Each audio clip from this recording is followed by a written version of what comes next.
क्यों ब्राह्मणवाद बौद्ध धर्म से आखिर डरते हैं? चलिए आज जानते हैं नरेंद्र कहानीकार की इस कहानी में कि ब्राह्मणवाद बौद्ध धर्म से क्यों डरते हैं। जानने से पहले चैनल को सब्सक्राइब कर लेना है और बेल आइकन घंटी को ऑन कर देना है। नरेंद्र कहानीकार की कहानियों को सुनते रहना है। प्यारे मित्रों, जब गौतम बुद्ध सिद्धार्थ अपने धर्म को समाज में लेके जाते हैं तो इन आर्यों को, ब्राह्मणवाद को ये अच्छा बिल्कुल नहीं लग रहा था कि हर इंसान को ये गौतम बुद्ध सिद्धार्थ अपने तरफ खींचे, क्योंकि वो संत के भेष में थे और लोगों को अपने तरफ खींचते हुए, अपने धर्म में खींचते हुए जा रहे थे। सनातन धर्म के लोगों को वो अलग काट रहे थे। इसलिए ये ब्राह्मणवाद जो आर्य समाज था, ये गौतम बुद्ध से ये इनसे काफ़ी ज़्यादा झिलने लग गया।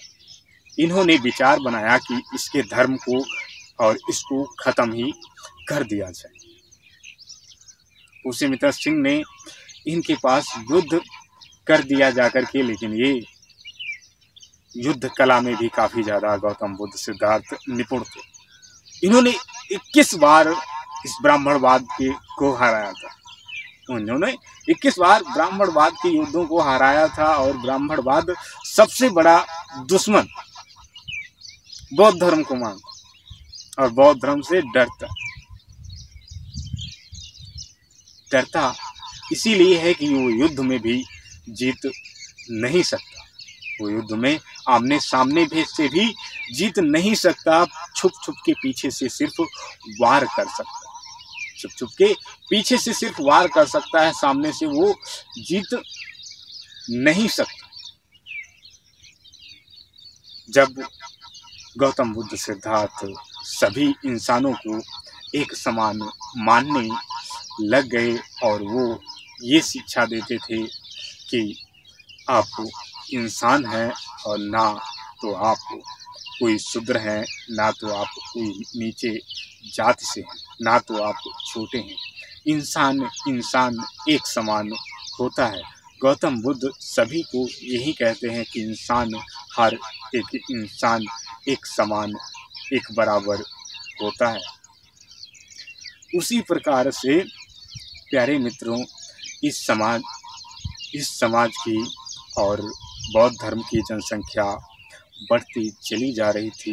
बौद्ध के धम्म के मंदिर स्थल, बौद्ध धम्म काफ़ी ज़्यादा लोगों को उत्साहित कर रहे थे और उनके मन को अपनी तरफ बुद्ध की वाणी खींचती हुई चली जा रही थी। इस ब्राह्मणवाद काफ़ी ज़्यादा गुस्से में रहने लग गया।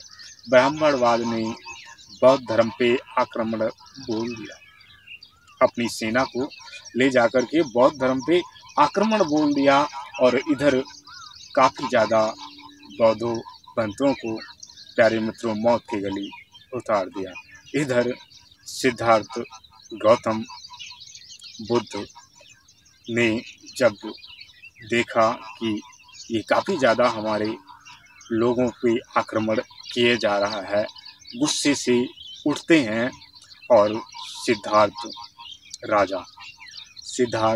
राजा उठते हैं और वो तलवार को निकालते हैं और ब्राह्मणों को उसी प्रकार से छरने लग जाते हैं। पुष्यमित्र सिंह ने जब ये रहस्य देखा कि ये तो बहुत बड़ा लग रहा है, कोई योद्धा मैदान में उतर आया है। इधर सिद्धार्थ गौतम की निपुण कला देख करके सभी ब्राह्मणवादियों के पांव से जमीन खिसक रही थी।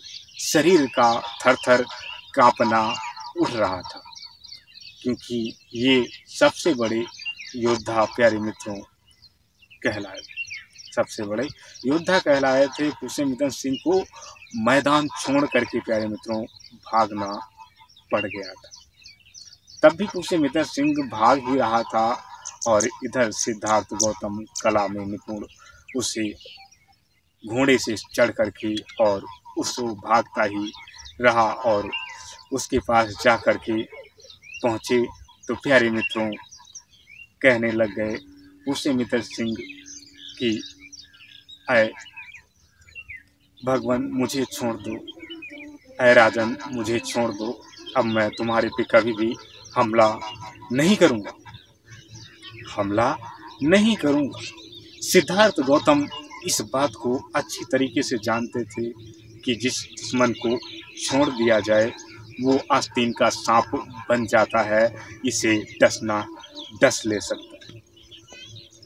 तो सिद्धार्थ गौतम क्या करते हैं, उस पुष्यमित्र सिंह की गर्दन ही वहीं पे काट देते हैं। जब पुष्यमित्र सिंह की लाश ब्राह्मण समाज में जाती है तो ब्राह्मण समाज देख करके प्यारे मित्रों घबराने लगता है, घबराने लगता है और डरने प्यारे मित्रों लगता है, डरने लगता है प्यारे मित्रों।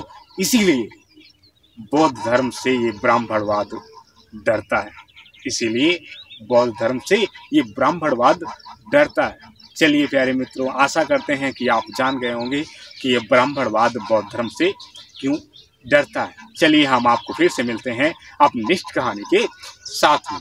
तब तक के लिए आप अपना रखेंगे ध्यान, अपने परिवारजनों का रखेंगे ध्यान। ये नयनतर कहानीकार आपको फिर से मिलेंगे अपनी नेक्स्ट कहानी के साथ में। तब तक के लिए प्यारे मित्रों आपको नयनतर कहानीकार का नमस्कार।